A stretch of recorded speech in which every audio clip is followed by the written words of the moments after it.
Assalamualaikum teman-teman. Kalian tahu tidak? Jauh sekali di masa lalu, saat bumi masih sangat muda, saat udara masih sangat bersih dan segar, hiduplah seorang manusia yang istimewa. Namanya adalah Idris. Beliau adalah cucu dari cucunya Nabi Adam. Di zaman itu, orang-orang hidup dengan sederhana. Namun, Idris berbeda. Sejak kecil, ia tidak suka membuang waktunya. Ia memiliki mata yang selalu ingin tahu dan hati yang selalu ingat kepada Allah.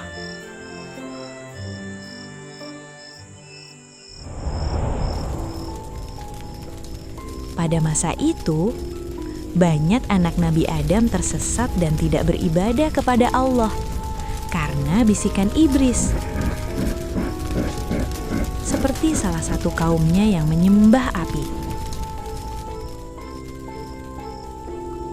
Melihat hal itu, hati Nabi Idris sangat sedih. Beliau adalah manusia yang paling cerdas di zamannya. Beliau berpikir, bagaimana mungkin api menjadi Tuhan? Api itu lemah, kalau disiram air dia mati, kalau kayunya habis dia padam.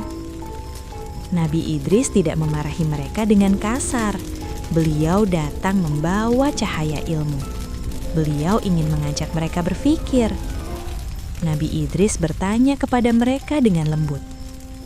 "Wahai saudaraku, kenapa kalian bersujud pada api ini?" Mereka menjawab, "Karena api ini memberi kami terang, api ini mengusir dingin." Nabi Idris tersenyum dan berkata, "Lihatlah, api ini bisa padam. Api ini butuh kayu bakar supaya tetap hidup. Kalau tidak ada yang memberinya makan, ia akan mati menjadi abu. Apakah Tuhan bisa mati? Apakah Tuhan butuh makan?" Orang-orang itu terdiam. Mereka saling berpandangan. Mereka semua kemudian saling meyakinkan diri.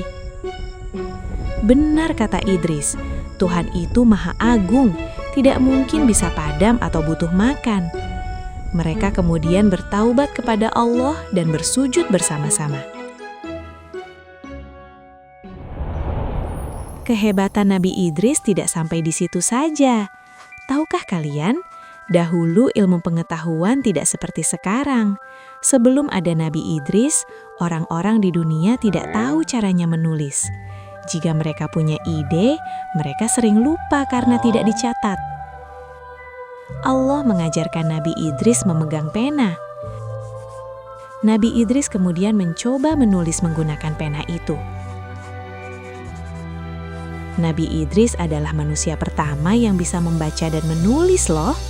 Dengan ilmunya itu, beliau mencatat semua ilmu pengetahuan agar bisa dipelajari oleh anak cucunya, termasuk kita semua hari ini. Selain pintar menulis, Nabi Idris juga punya hati yang sangat lembut. Ia kasihan melihat orang-orang di sekitarnya. Perhatikan pakaian mereka, terbuat dari kulit binatang yang kasar, keras, dan juga berat. Kulit mereka sering gatal dan lecet. Nabi Idris lalu berpikir, apakah ada cara lain agar mereka merasa nyaman? Lalu Allah memberikan ilham yang sangat luar biasa. Nabi Idris kemudian mengambil sebuah benda kecil yang sangat runcing. Benda itu adalah jarum. Beliau juga mengambil benang halus kemudian mulai menjahit. Tapi Nabi Idris memiliki rahasia saat sedang menjahit. Beliau tidak menjahit dengan diam. Apa yang diucapkan Nabi Idris?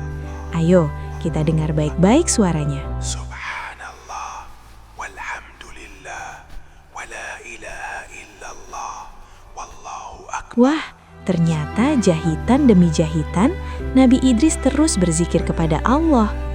Masya Allah, itulah sebabnya baju buatan Nabi Idris sangat indah dan siapa saja yang memakainya merasa tenang. Dan Nabi Idris pun menjadi manusia pertama yang bisa menjahit. Oh iya teman-teman, kalau mau belajar menjahit, hati-hati ya. Tanya ayah dan ibu dulu sebelum mencoba, oke? Ketika malam tiba, saat semua orang sedang tidur, Nabi Idris tidak langsung tidur. Beliau sendirian menatap ke langit dan bintang-bintang yang sangat indah. Nabi Idris mempelajari bintang-bintang. Oh, jika bintang itu muncul, tandanya musim hujan akan datang, gumamnya. Jika bintang yang di sana bersinar terang, tandanya petani harus mulai menanam. Beliau menggunakan kepintarannya bukan untuk sombong, tapi untuk membantu orang banyak agar tidak kelaparan. Masya Allah, sungguh nabi yang cerdas. Nabi Idris sangat disayang oleh para malaikat. Suatu hari, malaikat Israel meminta izin kepada Allah untuk dapat bertemu dengan Nabi Idris. Malaikat Israel menyamar menjadi seorang manusia, kemudian menjumpai Nabi Idris. Malaikat Israel semakin kagum melihat kecerdasan dan sifat-sifat Nabi Idris. Suatu ketika, Nabi Idris mengetahui kalau malaikat Israel sedang menyamar. Nabi Idris menyampaikan keinginannya kepada malaikat Israel. Nabi Idris ingin melihat surga dan neraka. Malaikat Israel kemudian meminta izin kepada Allah untuk mengabulkan keinginannya. Allah mengabulkannya. Malaikat Israel kemudian membawa Nabi Idris untuk melihat surga dan neraka. Ayo, kita lihat petualangannya Nabi Idris. Malaikat Israel membawa Nabi Idris terbang menembus awan-awan. Pertama, mereka mengunjungi neraka. Tidak terbayangkan betapa menyeramkannya alam neraka. Nabi Idris sekali lagi terkaget-kaget karena kelak manusia yang nakal dan tidak berbuat baik akan dihukum ketika hari kiamat tiba. Nabi Idris lemas, tiba-tiba ia pingsan karena tidak sanggup melihatnya.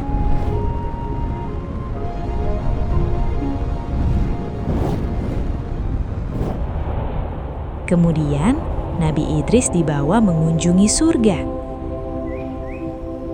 Nabi Idris terkagum-kagum saat melihat surga. Di sana sungainya mengalir susu dan madu. Wanginya harum sekali. Tidak ada yang bertengkar, tidak ada yang sakit. Semuanya bahagia selamanya. Subhanallah, sungguh mulia bagi siapapun yang taat kepada Allah. Nabi Idris kemudian berdoa kepada Allah untuk bisa tetap tinggal di surga. Allah Maha Baik. Allah mengizinkan Nabi Idris untuk menetap di surga. Nah, itu dia kisah Nabi Idris. Sangat menginspirasi, bukan? Ada pelajaran yang dapat kita ambil dari sikap Nabi Idris. Beliau mengajarkan kita untuk rajin belajar dan membantu sesama manusia. Nabi Idris juga tidak sombong, apalagi pelit untuk berbagi ilmu. Sampai jumpa di petualangan Nabi berikutnya. Dadah! Assalamualaikum warahmatullahi wabarakatuh.